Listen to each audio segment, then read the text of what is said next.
Bom, pessoal, então hoje a gente vai falar sobre os mecanismos da resposta imune humoral, tá? A gente vai trazer muitos conceitos aí do que a gente já viu até hoje, certo? E vai conversando sobre esses mecanismos, ok? Bom, então vamos lá. Bom, relembrando, né, a resposta imune humoral é aquela resposta imune mediada pelos anticorpos, tá? Então, esses anticorpos secretados pelos plasmócitos, pelos linfócitos B diferenciados, né? Diferenciados em células efetoras. Então, resposta imune humoral é aquela resposta imune mediada por anticorpos, esses anticorpos secretados por linfócitos B, né, efetores ou plasmócitos, tá? É a defesa, né, os anticorpos, eles vão agir no meio extracelular, né? Então, a gente tem aí o meio de ação da resposta imune humoral, como a gente já viu até hoje aí, né? O meio extracelular. Então, micro-organismos, toxinas, né? Tudo no meio extracelular que possa vir a lesar, né, as células do nosso organismo. Tá? Bom, os anticorpos, eles basicamente têm aí três mecanismos de ação. Tá? Eles vão bloquear a capacidade de ligação do micro-organismo com a célula hospedeira. Então, eles não deixam o micro-organismo entrar na célula. Eles podem impedir também a interação de toxina com a célula hospedeira, no caso, a célula do nosso corpo. Então, eles vão impedir o micro-organismo de entrar nas nossas células. Eles vão impedir a interação das toxinas com as nossas células, certo? E também vão agir na eliminação, né, tanto de micro-organismos, toxinas e até de células infectadas. Tá? Então, lembra que a gente falou da opsonização, que o anticorpo se liga ao micro-organismo e sinaliza para a fagocitose? Isso é um mecanismo pelo qual ele age na eliminação do micro-organismo. Ele também, quando se liga ao micro-organismo, ele impede que esse micro-organismo entre, infecte a célula. Né? Então, ele bloqueia essa entrada, essa infecção. Tá? E o mesmo ele faz com a toxina. Ele se liga à toxina e a toxina não consegue interagir com as células do nosso corpo e, consequentemente, desencadear ali aquele processo de lesão. Tá? Então, impedindo a infecção, impedindo a entrada do micro-organismo, essa entrada, ela pode ocorrer, esse bloquear a entrada pode ocorrer em duas situações, tá? A primeira situação é na invasão, de fato, né? O micro-organismo, quando passa pela barreira epitelial, né, principalmente, ele vai invadir ali, ele tende a invadir as células. E aí o micro-organismo pode bloquear, o anticorpo pode bloquear nessa primeira invasão. Ou ele pode bloquear também quando um micro-organismo invade uma célula e ele vai migrar de uma célula para outra. Então, naquela migração, o anticorpo também pode bloquear. É aquela, se eu não te pego na entrada, eu te pego na saída. Né? Então, ele pode bloquear pode bloquear inclusive, o anticorpo pode bloquear inclusive a invasão pelas barreiras epiteliais. Ele pode bloquear lá fora. Tá? Então, a gente tem aí o bloqueio da invasão de células, né, de células hospedeiras, o bloqueio da interação de toxinas com as células e, consequentemente, impedindo a lesão das células hospedeiras pelas toxinas e também a opsonização. Né? Ele vai agir na eliminação de micro-organismo, toxina, inclusive de célula lesada, de célula infectada. Eu vou mostrar para vocês que as células infectadas, elas basicamente pedem socorro aos anticorpos. Tá? E aí, consequentemente, os anticorpos vão se ligar e vão, de fato, opsonizar aquela célula também. Tá? Bom, como eu falei com vocês, né, quanto a micro-organismos que se dividem dentro das células, exemplos, os vírus, né, os anticorpos podem se ligar a eles antes, né, deles invadirem as células ou quando eles fazem a passagem de uma célula para outra. Tá? E aí vai prevenindo aquela progressão da infecção. Bom, visto que os anticorpos são importantes em micro-organismos e toxinas extracelulares e também pode sinalizar aqueles que se multiplicam dentro das células, a produção defeituosa de anticorpos aumenta a susceptibilidade de infecções por vírus, bactérias, etc. Então, aqui, só uma conclusão, né? Os anticorpos eles são importantes nessa ação, né, contra micro-organismo, toxina, né? sinalizando, inclusive, aqueles micro-organismos que se dividem dentro das células. E se você tem uma produção falha de anticorpos, consequentemente, a sua susceptibilidade para infecção aumenta. Bom, a maioria das vacinas age estimulando anticorpos. Tá? Então, a gente vai ter aí o estímulo e a produção de anticorpos, e esses anticorpos vão ficar aí na nossa corrente. E a gente vai falar um pouquinho, na corrente sanguínea, nas mucosas, a gente vai falar um pouquinho de maturação da afinidade, que a gente já até falou, né? Porque a gente sabe que conforme o nosso organismo, o nosso sistema imune vai tendo contato com aquele antígeno, né? Esses anticorpos eles vão se tornando ali mais específicos para reconhecer aquele antígeno.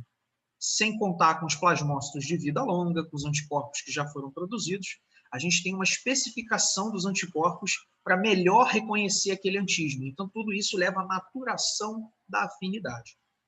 Tá? Então, nossa resposta tende a ser mais rápida, né? E mais efetiva, menos anticorpos necessários para reconhecer aquele antígeno. Então, o que a gente faz com a vacinação é isso. A gente já deixa ali, a gente já produz os anticorpos, nosso organismo já teve contato, já tem célula de memória, já tem plasmócito de vida longa, né? E aí, num novo contato, o organismo já falou, opa, peraí, contra esse cara aqui eu já tenho resposta. Então, ele vai mandando ali aquelas células que já estão, né? Células de memória já se ativam, já começam a produzir anticorpos, os anticorpos já estão sofrendo uma reprogramação para reconhecer melhor aquele antígeno, né? Então, a resposta ela se torna mais eficaz. Bom, os anticorpos vão agir por todo o corpo, tá? Então, a gente vai ter ação dos anticorpos por todo o organismo, certo? Lúmen de órgão, com mucosa, né? A gente tem anticorpos específicos de mucosa, tá? Então, a gente vai ter ação dos anticorpos por todo o organismo, ok? Principalmente nas portas de entrada, né? Então, a gente tem as portas de entrada, que são as mucosas. Trato gastrointestinal, via respiratória, isso a gente falou lá na aula de resposta imunológica, que são as principais portas de entrada, né? Então, a gente vai ter aí a ação de anticorpos, inclusive anticorpos específicos de mucosa, tá? Bom, após serem produzidos, eles vão chegar ao sangue e às secreções de mucosa, podendo agir, então, em todo o organismo. São produzidos na primeira semana após o contato com o antígeno, né, infecção ou vacinação. A gente tem, eu botei uma tabelinha para vocês de curva, né, de tempo de produção. Então, a gente vai ter essa produção, né, durante, né, ali a primeira semana de contato com o antígeno. Tá? Isso eu até compartilhei no Instagram hoje de manhã, eu acho. Que tem uma galera que está achando que vai tomar a vacina do corona e vai para a pista, né? Vai sair, vou para o posto, tomei a vacina, saí do posto, vou direto para o bar, vou direto para a praia. Pessoal, não é assim. Primeiro que essa dose de corona, essa vacina de corona, são 2 doses. Né? Então, a gente precisa fazer a primeira dose, depois precisa do reforço. Tá? Segundo, que o seu organismo precisa ter tempo para produzir anticorpos. Né? Eu não vou nem entrar na questão epidemiológica, né? Da gente estar em meio a uma pandemia, certo? E você vacinado só não é o bastante. A gente precisa ter uma redução dos casos para aí sim a vida voltar ao normal. Todo mundo vacinado, uma redução drástica ali dos casos de Covid, aí tudo bem. Mas eu estou falando só do organismo, do sistema imune, né? A partir do momento que você tomou a vacina, seu organismo ainda tem que se preparar, né? Você ainda precisa dessa resposta, você precisa da produção de anticorpos. Então, assim, não é tomei a vacina, agora que eu estou vacinado, vem uma manta, uma cúpula de proteção e você... Não, isso vai demorar ainda. A gente vai usar máscara e álcool em gel bastante tempo ainda, tá? Eu sei que professor, agonia, mas Diga, Tamar. Você viu que a vacina deu alergia em 2 pessoas? Vi. No Possivelmente... caso, certo, a pessoa fazer um teste, né, de alergia Isso. antes de tomar a vacina, né? O que acontece? Mas isso pode acontecer, né? Inclusive na veterinária a gente vê bastante, né? Bastante assim não, mas a gente vê com frequência. É comum, né? Às vezes o indivíduo ele pode ter alergia a um adjuvante que é usado na vacina. Lembra que a gente conversou que toda vacina precisa dos adjuvantes, né? Por quê? Porque são os coestimuladores. Lembra que sem coestimulador não tem resposta. né? Então, não basta a gente pôr só o antígeno, a gente bota adjuvantes, que aí vão os coestimuladores, vai o veículo da vacina, né? Enfim, é toda uma engenharia ali, né, para a produção daquela vacina. E aí, as pessoas podem ter alergia a esses adjuvantes que são colocados juntos à vacina, né? Isso acontece, e acontece dentro da veterinária também, né? A gente, tanto que quando a gente faz a vacinação, a gente conversa, né, para o tutor ficar atento, porque pode existir, por mais que seja baixa a probabilidade, mas pode existir uma reação alérgica pós-vacinal, né? Então, isso acontece. E como que reverte isso? Porque, no caso, essas pessoas que tiveram, elas foram ajudadas, né? E aí passam Tratamento bem. de alergia, tratamento de resposta alérgica. Na mesma hora eles fazem, então, né? Essas reações, elas costumam, pelo menos na veterinária, elas costumam ocorrer pouco tempo depois da vacinação, né? Até questão de horas, assim. Então, você já deixa, né, o responsável pelo animal atento, né? Perceber, ver se vai ter forma, assim, das que eu já vi, eu vi muito poucas, mas daqui eu já vi fica fazendo bolinha, como se fosse uma alergia mesmo, né? Como se fosse, não, é uma alergia, mas com manifestação cutânea, né? Então, a gente pede para o tutor ficar atento, e aí, caso ocorra, retorna para atendimento para a gente fazer aquele manejo antialérgico, né? Mas aí a gente vai usar os antialérgicos, vai usar, enfim, o tratamento que for mais adequado ali para o animal. Mas é isso. Pode acontecer. Você pesquisou aquele negócio lá das doenças autoimunes? Ai, Tamar. Olha, eu vou te confessar, eu olhei, joguei, mas eu não peguei artigo. Aí eu fiquei muito assim dividido, só que eu não peguei artigo para ler. Eu olhei, tentei achar alguma coisa também, mas eu também não tive muito tempo de... Ficou muito por altos, e eu queria ler artigo sobre isso, o artigo acabou que eu não li. Aí ficou muito sobre altos, assim, sabe? Não ficou uma coisa específica. Mas aí você pesquisa aqui, no lugar que a gente ensina sobre metodologia, a forma de pesquisar, você pesquisa ali, né?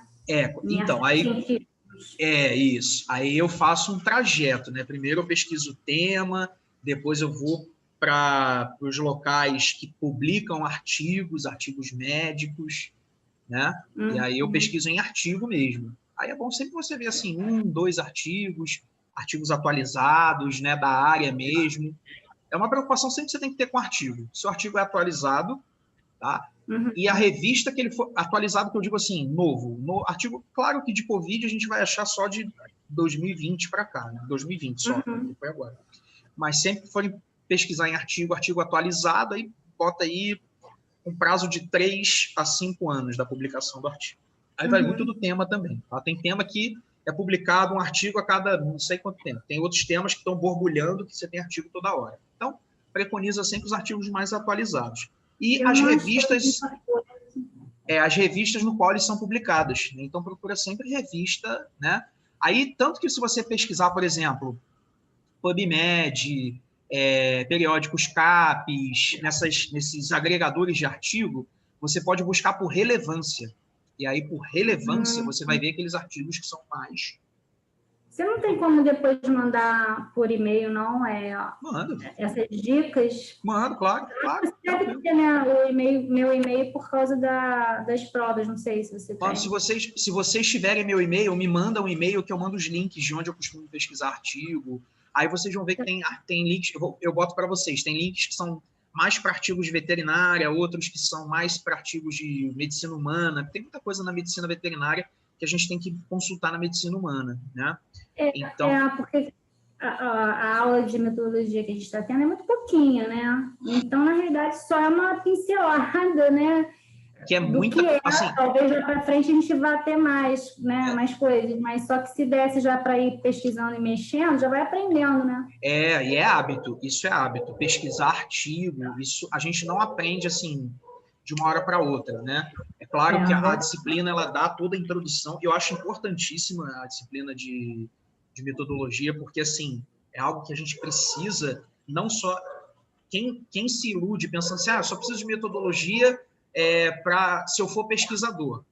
Vocês vão escrever TCC, vocês vão precisar estudar artigo, assim, tem N coisas que a metodologia ela te direciona, mas como você falou, é hábito. Né? A gente precisa ter o hábito de pesquisar, né? De deixar de ir no Google O Google tem uma ferramenta que é Google Acadêmico, que ele te dá Sim, ela falou. só artigos, mas mesmo assim eu gosto de usar o Google Acadêmico só como uma etapa, né? Por exemplo, se eu não sei nada sobre o tema, eu vou no Google Acadêmico, até para saber como é que os autores se referenciam àquele tema em inglês, se tem algum termo específico e tal, beleza.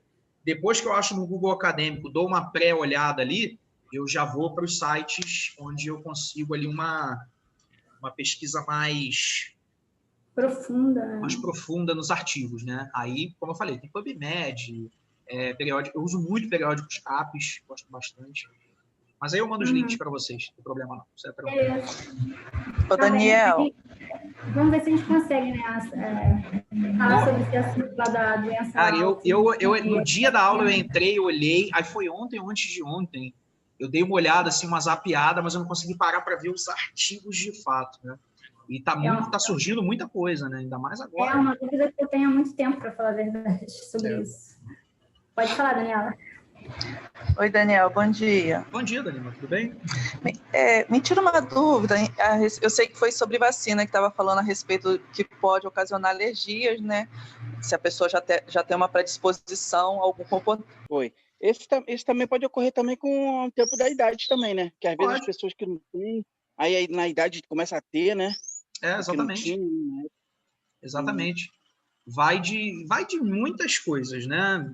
Por exemplo, a intolerância à lactose, né? Você, com os anos, vai deixando de produzir lactase. Consequentemente, você pode se tornar intolerante à lactose, né? Então, assim, tem muitos fatores envolvidos, depende do tipo de alergia, né? Se ela é alimentar, se ela é... Mas com a idade pode acontecer, de fato. É um dos fatores aí que podem levar a essa alergia adquirida, vamos dizer assim. Certo?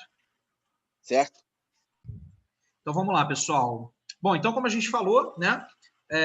Os anticorpos eles vão ser produzidos, vão chegar ao sangue, secreções na mucosa e vão agir durante todo o organismo. Esses anticorpos eles vão ser produzidos ali durante a primeira semana após o contato com os antígenos, tá? Esses antígenos ou de infecção ou de vacinação, certo? Bom, durante o primeiro contato com os antígenos são produzidos os plasmócitos e células de memória. Então, lembra que contato com antígeno, contato com coestimulador, sinal para ativação do linfócito B, certo? Beleza.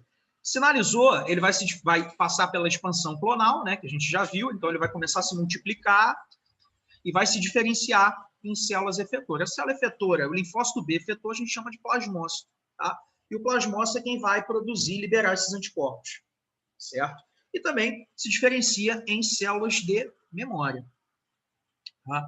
Então, as células de memória elas se mantêm inativas, né, até um novo contato com o antígeno, e quando há o contato pela segunda vez, ou seja, um contato secundário, essas células de memória elas já vão se diferenciar em células efetoras e já vão começar a produzir e secretar anticorpos. Tá? Então, as células de memória são células que ficam de stand-by. Elas ficam ali só esperando no momento da infecção primária, elas não fazem nada. Elas vão ser produzidas e vão ficar lá.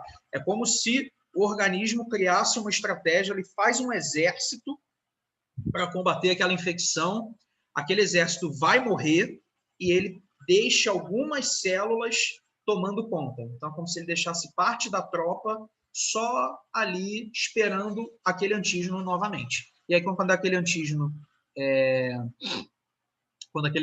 invade novamente, né, ou seja, uma infecção secundária, essas células de memória já estão ali prontas, elas vão só se diferenciar em células efetoras e combater ali o micro-organismo, certo? Bom, a vacinação tem como estimular a produção de plasmócitos de vida longa e células de memória. Plasmócitos de vida longa a gente vai ver no decorrer da aula, tá? Eles são produzidos mediante antígenos proteicos, tá? Então, a gente vai ver no decorrer da aula, vai ficar um pouco mais claro esse conceito de plasmócitos de vida longa. E células de memória. Bom, os anticorpos, eles vão usar, né, as regiões de ligação de antígeno para se ligar, e bloquear os efeitos dos micro-organismos e das toxinas. Tá? Então, eles vão se ligar nessa região que se chama FAB, certo? E aí eles se ligam nessa FAB e, consequentemente, vão bloquear tanto a ação dos micro-organismos quanto das toxinas, tá?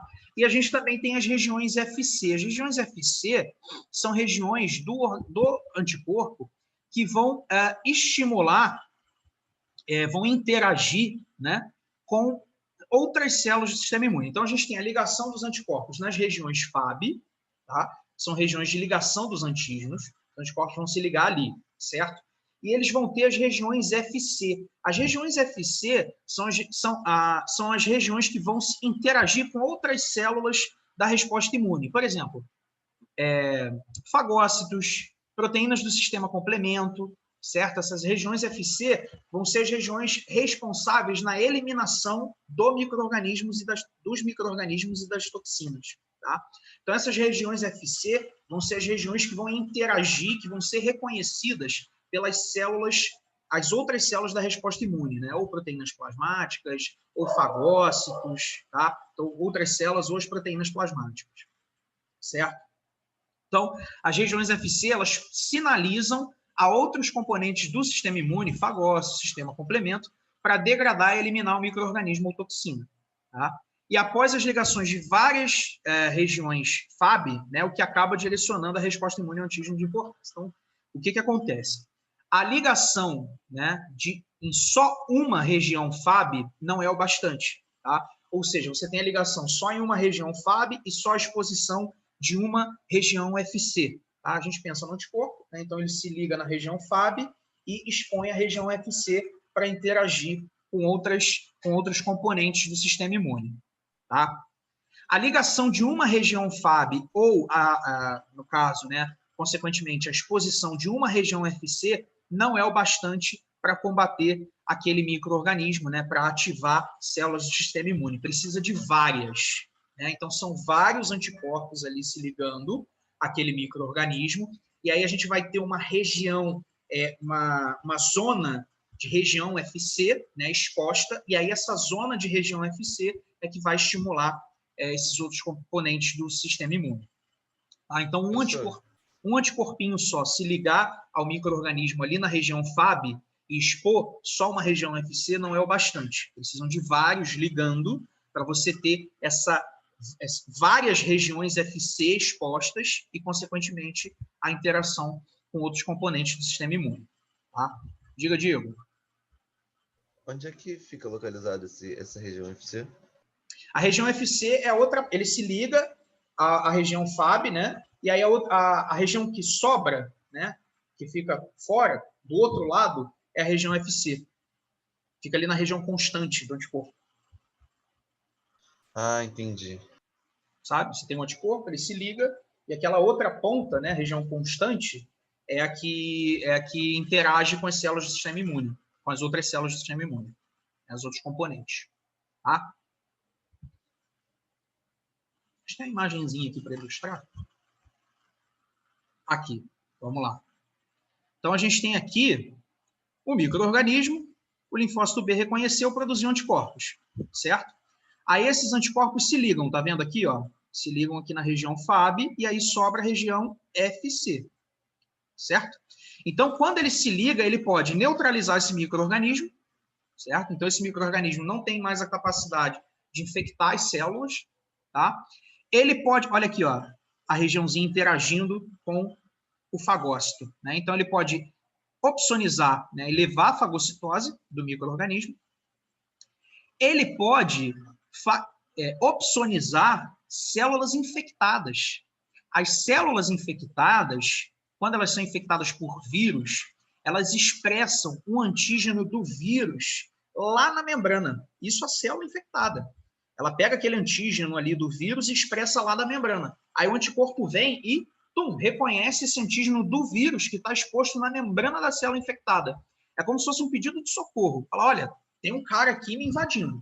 Tem um vírus aqui dentro de mim. E aí ele pega aquele antígeno e bota lá na membrana. E aí o anticorpo vem e, opsoniza aquela célula. Aí a célula natural killer vem e, destrói aquela célula. Então, a gente tem citotoxicidade, né, dependente de anticorpo. Né? O anticorpo opsonizando as células infectadas. Tá? E aqui a interação com proteínas do sistema complemento.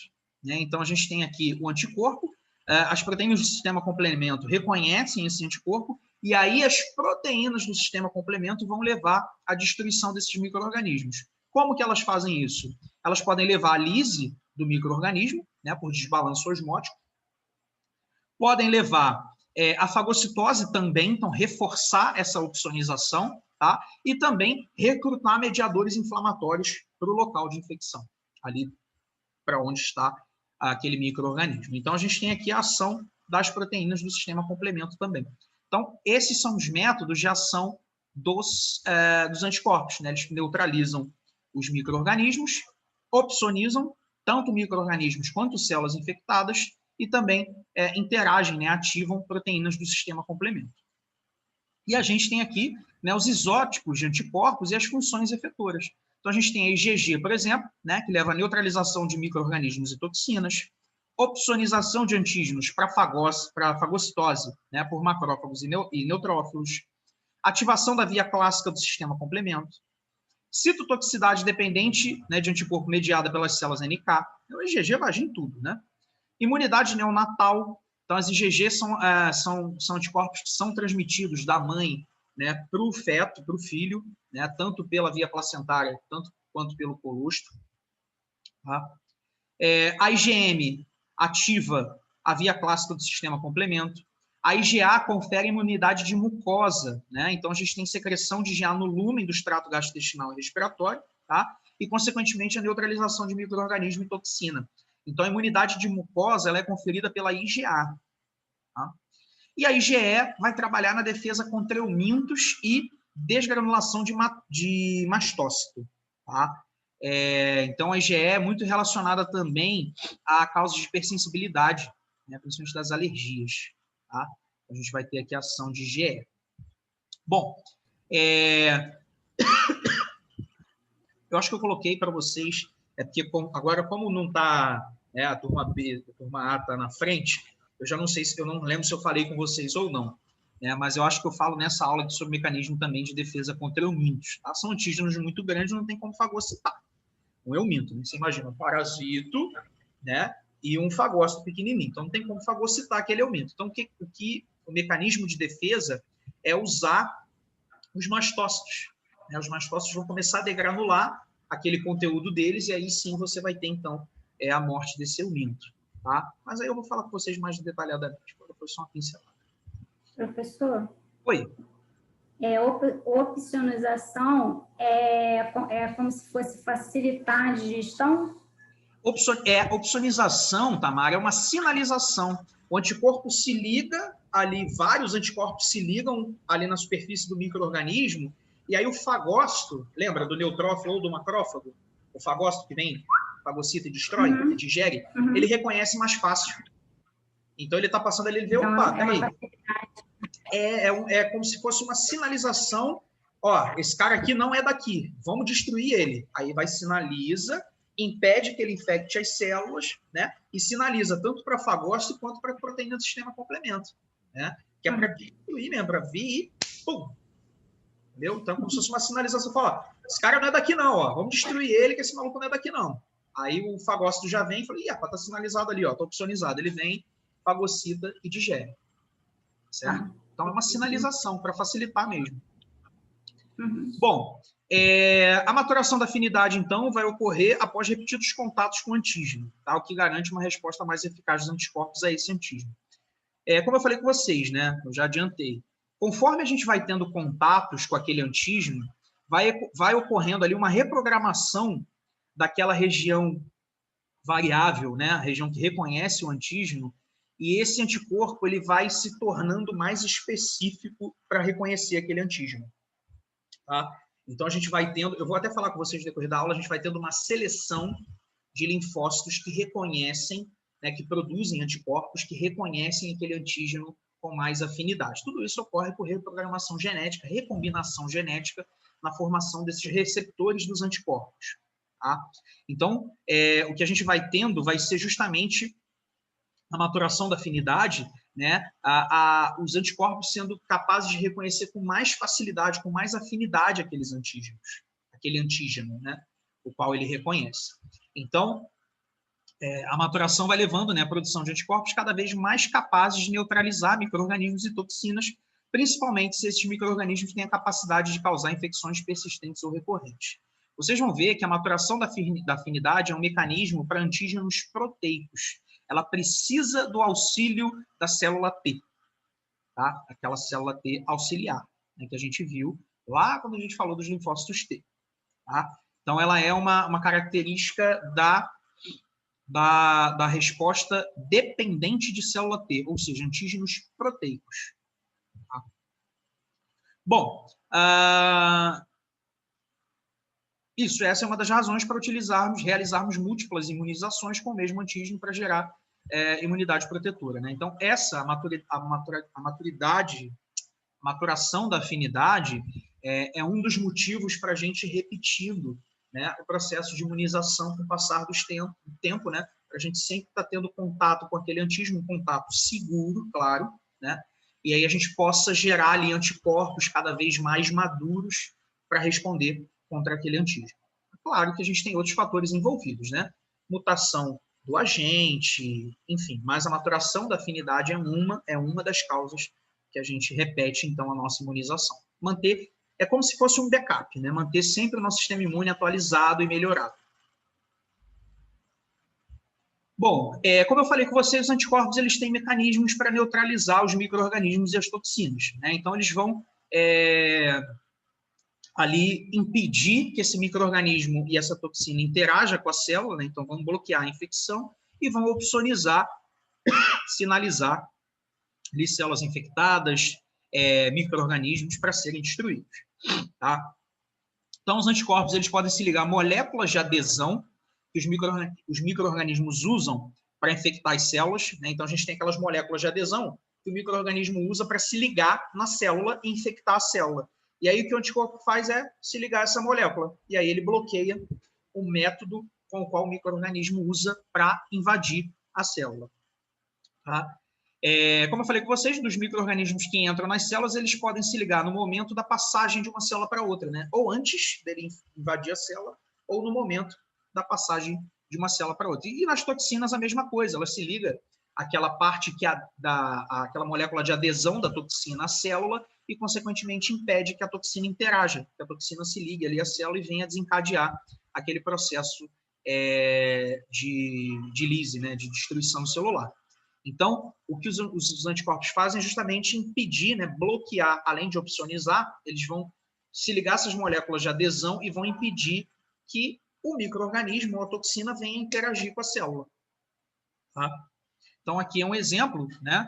A gente tem aqui um micro-organismo que entra pela barreira epitelial, né? Passou aqui da barreira epitelial, e aí a gente vai ter, então, aqui a infecção, né? Isso aqui é sem anticorpo, tá? Do lado esquerdo aqui, sem anticorpo. O micro-organismo vem, interage com a célula, infecta a célula, tá? E aí ele vai liberar, vai destruir essa célula infectada, né? O micro-organismo destrói a célula e vai infectar outras células. A gente tem expansão da infecção. Aqui na letra D é um exemplo da toxina, né? A toxina interagindo com o receptor da célula, tá? E aí vem e causa aqui o seu efeito patológico, né? Por exemplo, a necrose celular, né? Ou seja, a morte celular, tá? Então a gente tem aqui os micro-organismos vêm, penetram, passam pela barreira epitelial, adentram aqui ao tecido subepitelial, né? E vão começar então a infectar as células. Então ele entra aqui, invade a célula, começa a se replicar, destrói a célula, sai e vão infectando outras células. Tá? E a toxina interagindo e destruindo a célula. Aqui, com anticorpos, a gente já tem diversos níveis de bloqueio. Né? O primeiro, aqui a imunidade de mucosa, bloquear para ele não entrar pela barreira epitelial.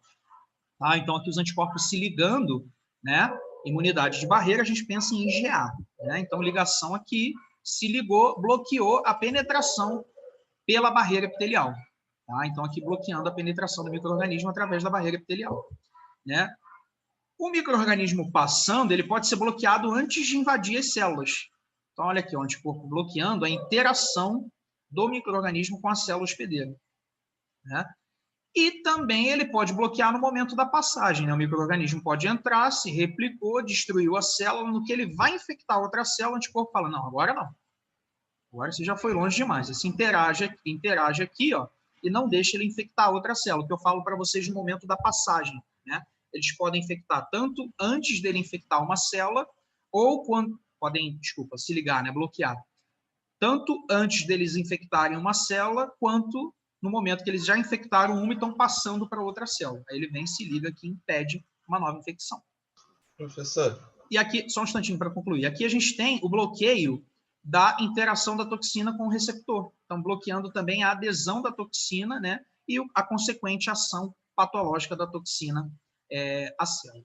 Diga lá. Então, os anticorpos, eles funcionam para bloquear as toxinas, certo?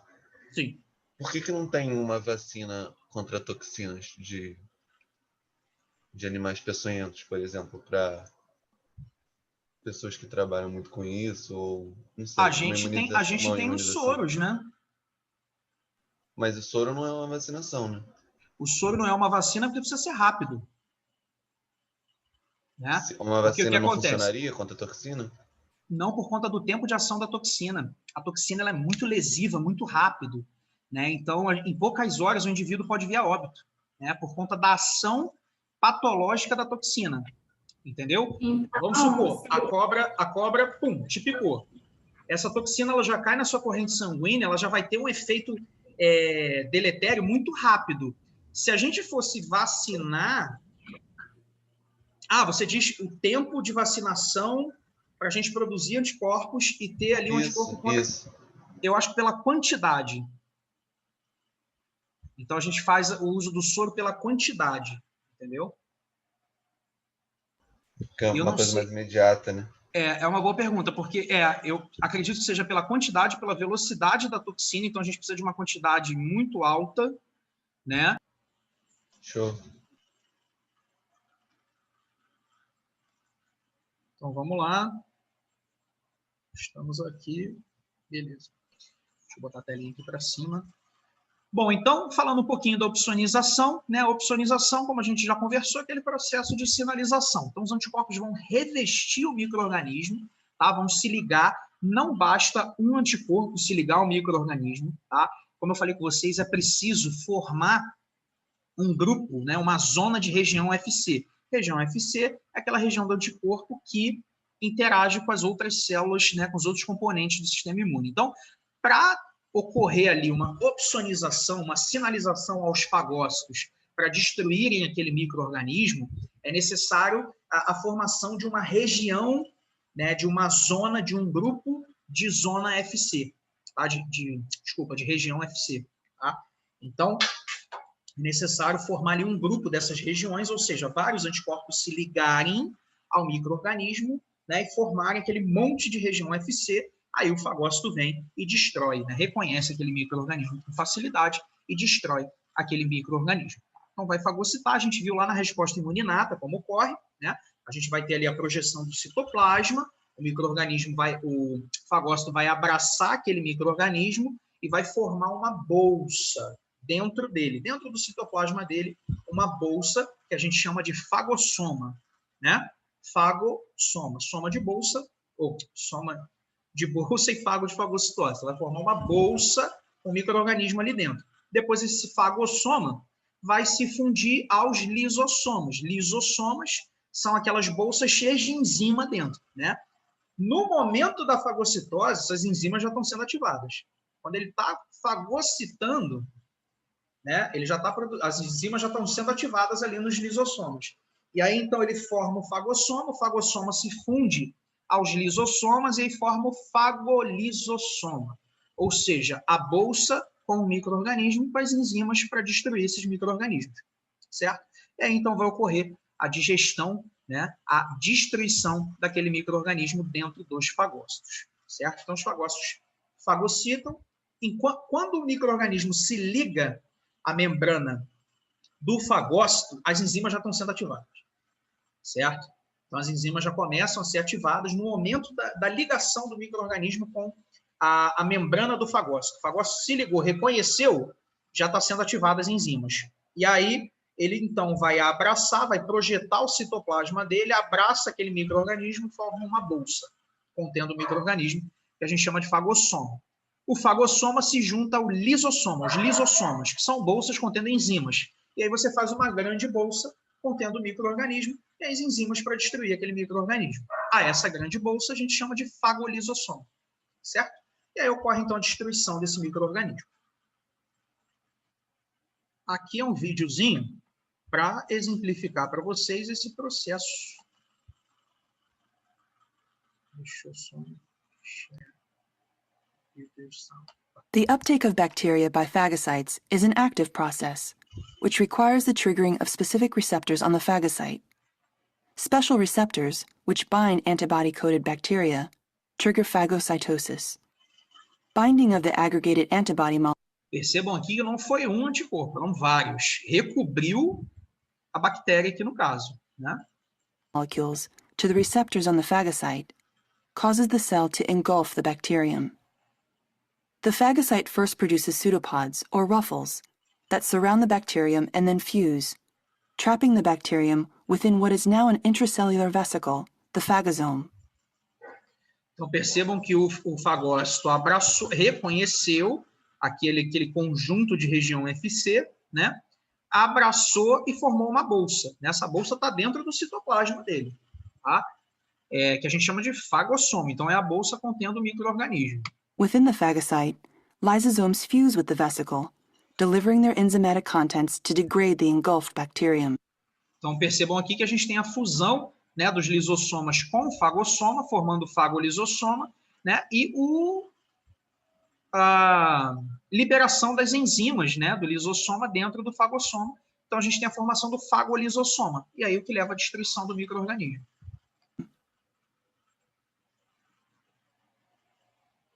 Certo?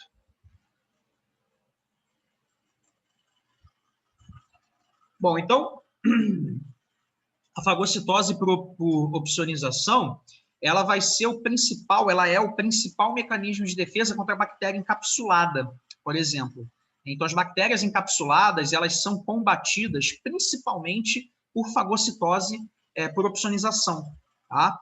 É uma cápsula rica em polissacarídeo, né? Então, os polissacarídeos são antígenos muito bem reconhecidos pelos anticorpos. Então, os anticorpos vêm, se ligam ali, opsonizam, o fagócito vem, pum, destrói, né?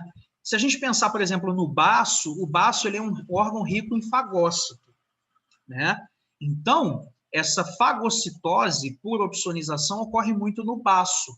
Tanto que pacientes esplenectomizados, né, pacientes que retiram o baço ou que têm ruptura, né, do baço, eles são pacientes com mais propensão à infecção por bactéria encapsulada, porque você está tirando ali uma região importante onde ocorre esse mecanismo de defesa, né, essa fagocitose por opsonização, né? Não que não ocorra em outros locais, né, mas é que o baço ele é um concentrado ali de fagócitos, né? Então, chegou ao baço, né? Você tem aquela mobilização ali de fagócitos e aí esse reconhecimento é muito mais fácil. Então, quando se retira o baço, consequentemente, a propensão à infecção por bactérias, né, encapsuladas, por exemplo, ela aumenta. Você está tirando ali uma região importante nesse processo. Tá? Então, só para mostrar para vocês, né, que a gente tem aqui a opsonização e a fagocitose, né, principalmente para antígenos polissacarídeos, né? São aí antígenos muito bem reconhecidos pelos anticorpos. Professor, as bactérias encapsuladas são aquelas que são mais resistentes, né? Sim, no ambiente. Né? Tá. Uhum. Bom, temos aqui citotoxicidade celular mediada por anticorpos. Como eu falei com vocês, as células infectadas, elas pedem socorro, basicamente. Né? Então, a gente tem aqui as células, né, que são invadidas por vírus envelopados, elas expressam antígenos, glicoproteínas, na verdade, dessa cápsula lá na membrana. Então, a gente tem a cápsula do micro-organismo, do vírus, né, do vírus encapsulado, e a célula, quando é infectada, ela consegue expressar a glicoproteína dessa cápsula lá na membrana. E aí ela faz como se fosse ali, ela expõe os antígenos do vírus, né? Ela expõe esse antígeno do vírus lá na membrana.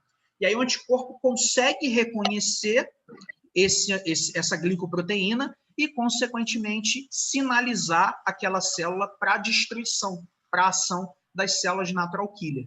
Então, quando a gente tem vírus envelopado, né, invadindo as células, a célula consegue expressar a glicoproteína do vírus lá na membrana, e aí os anticorpos reconhecem essa glicoproteína, reconhecem esse vírus e sinalizam para as células natural killer destruírem aquela célula. Então, um mecanismo também de ação, né, de defesa aí dos anticorpos, a citotoxicidade mediada por célula NK, tá? E mediada por anticorpos, no caso. A gente tem as reações mediadas por imunoglobulina em associação com eosinófilo e mastócito. Foi como eu falei com vocês, né? Se a gente pensar, por exemplo, num parasito, ele é muito grande para ser fagocitado. Então, como é feito? Né? A IgE, né, que vai ser responsável, né, por essa interação, né, esse reconhecimento aqui com os parasitos, né, e a ação dos mastócitos, ela vai ativar, né, reação por mastócitos e eosinófilo, né? E aí vai, consequentemente, agir contra esses parasitos. Tá? Então, como eu coloquei aqui, como os eumintos são muito grandes para serem fagocitados, o que as IgEs fazem? Elas se ligam a ele e vão estimular ali a ação de eosinófilo e mastócito. Né? A gente vai ter também aqui a ação de interleucina 5, né, produzido por linfócito T auxiliar. Se a gente voltar lá na aula de linfócito T, a gente vai lembrar que eu falei dessa ação, né, contra parasitos. Os anticorpos acabam auxiliando, sinalizam esse parasito, e aí junto com as citocinas produzidas também pelo linfócito T auxiliar, eles acabam estimulando a ação de eosinófilo e mastócito. E aí eles vão liberar, né, os eosinófilos e os mastócitos vão começar a liberar os conteúdos dos grânulos, né, e esses conteúdos são proteínas que vão levar à destruição do verme, certo? Então, a gente vai ter os eosinófilos liberando, né, ambos liberando essas proteínas, e também a sinalização, o recrutamento de mais células de defesa ali, de leucócitos para o local onde está tendo ali, né, a presença do parasito. E aí a gente vai ter a ação também de outros leucócitos, tá, para o combate. Então, gerando aqui uma resposta inflamatória, certo? Então, a gente vai ter a ação da IgE justamente aqui no combate a parasitos. Tá? Bom, a interação com o sistema complemento. Né? Então, o sistema complemento, como a gente já viu, é um conjunto de proteínas. Essas proteínas vão agindo em cadeia, né? E, consequentemente, elas têm um mecanismo de eliminação do micro-organismo também, né? Seja por lise desse micro-organismo, seja por opsonização, ou seja recrutando ali outras células do sistema imune, né, para combater aquele agente. Então, pode ser ativado diretamente pelo micro-organismo, as proteínas do sistema complemento, tanto que elas fazem parte da resposta imune inata, mas também podem ser ativados pelos micro-organismos, ou seja, podem agir também na resposta imune adquirida. Né? Então, o sistema complemento, ele pode reconhecer diretamente o micro-organismo, ele tem vias de ativação, lembra que a gente falou disso, né? E a via clássica ela é ativada por anticorpos. Então, os anticorpos também são capazes de pedir uma ajuda, vamos dizer assim, às proteínas do sistema complemento. Eles sinalizam, a proteína do sistema complemento reconhece, e aí ele é ativado pela sua via clássica, que é essa ativação por anticorpos. Né? Então, o sistema complemento faz parte da resposta imune inata, porque ele é capaz de reconhecer o micro-organismo direto, né? Ou reconhece também anticorpos ligados ao micro-organismo. Tá? E mesmo assim ele vai ser ativado. Então, agindo então na resposta imune adquirida. Tá? Então, como eu falei aqui, ocorre a ativação da via clássica. A via clássica é uma das 3 vias, no final dá no mesmo, a resposta vai ser a mesma. Tá? As imunoglobulinas, né, como IgM e IgG, elas vão se ligar aos antígenos, né, as moléculas de membrana do micro-organismo, e vão ativar a proteína C1. Né? Essa proteína C1 é que vai dar sequência às reações em cadeia do sistema complemento e, consequentemente, às suas ações. Né? Lise do micro-organismo, opsonização do micro-organismo ou né, o recrutamento ali de leucócitos. Tá? Então, a gente tem aqui uma imagem para exemplificar. Né? Como eu falei com vocês, são 3 vias, certo, de ativação. A por anticorpos é a via clássica. No final, dá no mesmo, né? Passos finais da ativação do sistema complemento. Tá? Só as reações que vão mudando no decorrer aqui a gente tem mudança só na sequência de ativação das proteínas, tá? Mas aqui a gente tem, então, os anticorpos, IgG, por exemplo, né? Sinalizando aqui, né? A C4, a C2, né? E elas vão vão dar sequência à cadeia, a gente vai ter a formação da C4b e a 2A, e aí, enfim, cadeia aqui de ativação, né? Por final, a gente vai ter a ação, né, das proteínas que vão levar ali ao combate daquele micro-organismo. Tá? Então, são cadeias de reação e, no caso aqui dos anticorpos, a gente tem a ativação da via clássica, um dos métodos de ativação. Tá? Aqui são os mecanismos de ação do sistema complemento. Né? Então, a gente tem aqui a opsonização, né? Então, a C3b, que é uma proteína do sistema complemento, ela se liga ao micro-organismo, sinaliza o micro-organismo, que facilita o reconhecimento dele pelos fagócitos e consequente destruição. Então, o que o anticorpo faz, as proteínas do sistema complemento também fazem.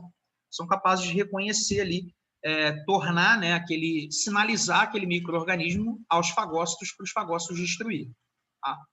A gente tem a citólise, né, a lise celular, a morte celular do micro-organismo, né, mediada pelo sistema complemento. Então, o sistema complemento se liga à membrana, pode ativar a formação desse complexo de ataque à membrana, que é chamado de MAC, que, consequentemente, leva à lise osmótica do micro-organismo. Tá? Então, leva um desbalanço osmótico e o micro-organismo morre por conta disso. E a gente também tem aqui a produção de proteínas que vão recrutar leucócitos, né? E esses leucócitos vão destruir os micro-organismos. Então, o recrutamento de leucócitos para destruir ali o micro-organismo. Então, a gente tem aqui os 3 mecanismos de ação do sistema complemento. Bom, falando um pouquinho da imunidade de mucosa, né? Nos tecidos linfóides ali próximos à mucosa, elas vão produzir IgA, na grande maioria, né? Daqueles linfócitos B, tipo B1, né? Que eu falei com vocês lá na aula de linfócitos.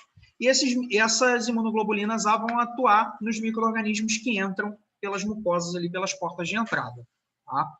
Então, como eu falei com vocês, os micro-organismos eles podem adentrar pelas vias respiratórias ou digestórias, né? Então, a imunidade de mucosa tem uma importância muito grande porque ela são os anticorpos ali agindo na primeira ali barreira, né? No primeiro ponto de entrada.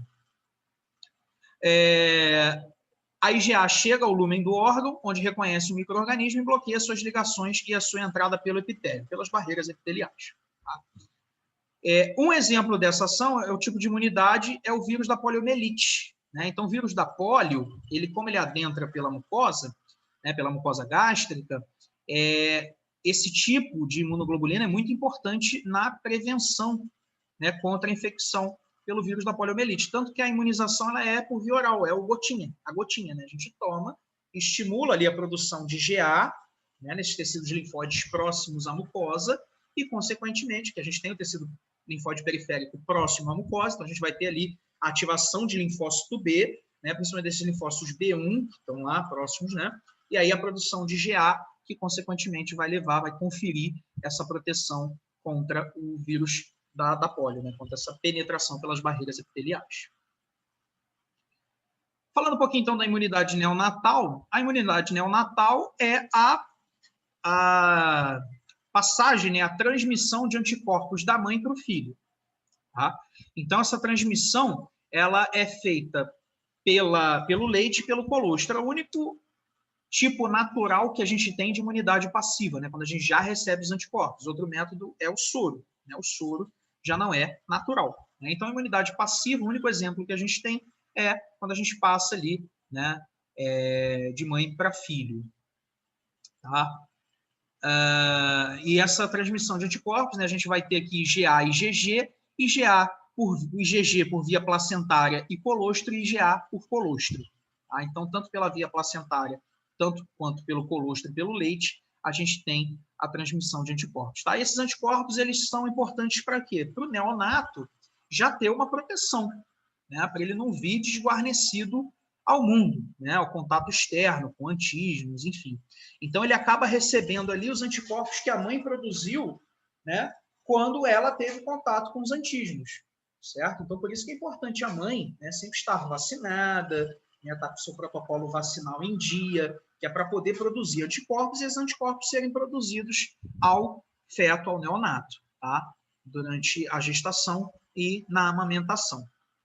Certo? Então, para o feto não vir, né, para o neonato não estar ali completamente desguarnecido, ele recebe anticorpos da mãe, né, que anticorpos que a mãe produziu ali, tanto a antígenos que ela teve contato, quanto a antígenos para a qual ela foi vacinada. Tá? Bom, os micro-organismos, eles também podem fugir da resposta imune humoral, né? Então, a gente tem aqueles mecanismos que os micro-organismos vão desenvolvendo para fugir da resposta imune humoral, né? Então, esses micro-organismos, o que eles fazem? Eles vão mudando os antígenos de membrana, certo? Então, aqueles antígenos que os anticorpos reconhecem, os micro-organismos, eles mudam esses antígenos e, consequentemente, eles não são mais reconhecidos pelo sistema imune. E aí eles conseguem passar e causar infecção, certo? Então, você pode ter contato com aquele micro-organismo, produzir anticorpos contra aquele micro-organismo, só que esse micro-organismo ele vai mudando o antígeno, que é reconhecido, e aí os anticorpos que você produziu não vão mais ser úteis. Eles não vão ter mais a capacidade de reconhecer, porque o micro-organismo simplesmente mudou o antígeno, certo? Então, isso é o que acontece, por exemplo, com vírus, né? Vírus da influenza, que causa gripe, né? O vírus HIV, o rinovírus, bactéria, tipo Escherichia coli, né? Parasitos, o Trypanosoma brucei, né? São exemplos de micro-organismos que têm a capacidade de mudar os seus antígenos de membrana, né? E, consequentemente, fugir, né, do sistema imune humoral, da resposta imune humoral. Aqui eu coloquei para vocês exemplos de vacinação, os métodos pelo qual a gente faz a vacinação, né? Então, a gente pode usar a bactéria viva, né? E essa bactéria atenuada ou morta, a gente não vai pegar a bactéria e colocar no micro-organismo e causar infecção, no organismo causar infecção. A gente bota essa bactéria atenuada, ou morta ou atenuada, e aí ela perde a capacidade de infecção. Então, ela vai lá, né?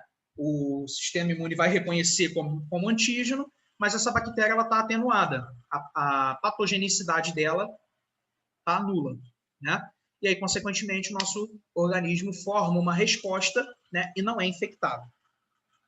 É feito também com vírus, né, o vírus vivo atenuado. Tá? Aqui, exemplo de bactéria viva, né, atenuada e morta, a gente tem BCG, cólera, vírus vivo atenuado, poliomielite, raiva, né? Vacinas de subunidade, então a gente usa mais o antígeno, a gente não chega a usar o micro-organismo todo, a gente usa o antígeno, né? Então toxoide tetânico, toxoide de difteria. A gente pode usar vacina conjugada, né? Então infecção por hemolinfos influenzae, aí a gente vai levar resposta de anticorpo dependente de célula T auxiliar, né? E antígeno, então a gente vai estimular os dois tipos de resposta, né? A gente tem as vacinas sintéticas, então aqueles antígenos que são feitos, construídos, vamos dizer assim, de forma sintética, tá? Então, por exemplo, as vacinas para hepatite são feitas assim. A gente tem os vetores virais. Vetores virais é quando a gente usa um vírus para carrear o antígeno de outro, tá? Então, a gente usa um vírus aí de menor patogenicidade, um vírus que não cause uma doença tão grave, né? A gente usa esse vírus para carrear o antígeno de outro, né? Ou que produza um antígeno muito semelhante ao antígeno de outro vírus, né? Então, por exemplo, a gente tem ensaio clínico, né, com antígeno do vírus HIV, né, no vetor de varíola. Então, a gente usa um vírus que contém ali o vetor de outro vírus, ou que contém o antígeno de outro vírus, para a gente, então, ter uma resposta contra esse outro vírus, certo? E vacinas de DNA também, onde a gente usa o DNA dos vírus para combater, né, dos micro-organismos, para gerar a resposta imune contra.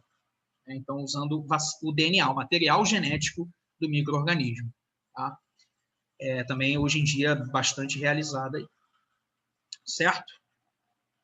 Pessoal, deixei umas perguntinhas para vocês aqui. Quais são os mecanismos efetores da imunidade humoral? Quais são os métodos de ação do sistema complemento? Quais são as imunoglobulinas e quais suas funções efetoras?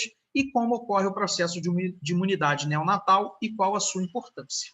Tá? Então, deixei essas perguntinhas para vocês aí, para vocês já irem mastigando aí o conteúdo, né? E a gente na AV2 ter sucesso. A AV2 está só lá para janeiro, né? Eu pretendo ainda fazer uma aula de revisão antes, né? Então deixar uma aula só para a gente fazer revisão, o que for, lista de exercício que tiver.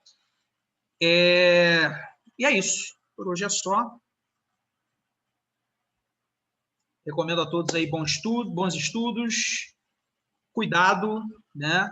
álcool em gel, máscara para todo mundo, evitem aglomerações, se cuidem, cuidem de seus familiares.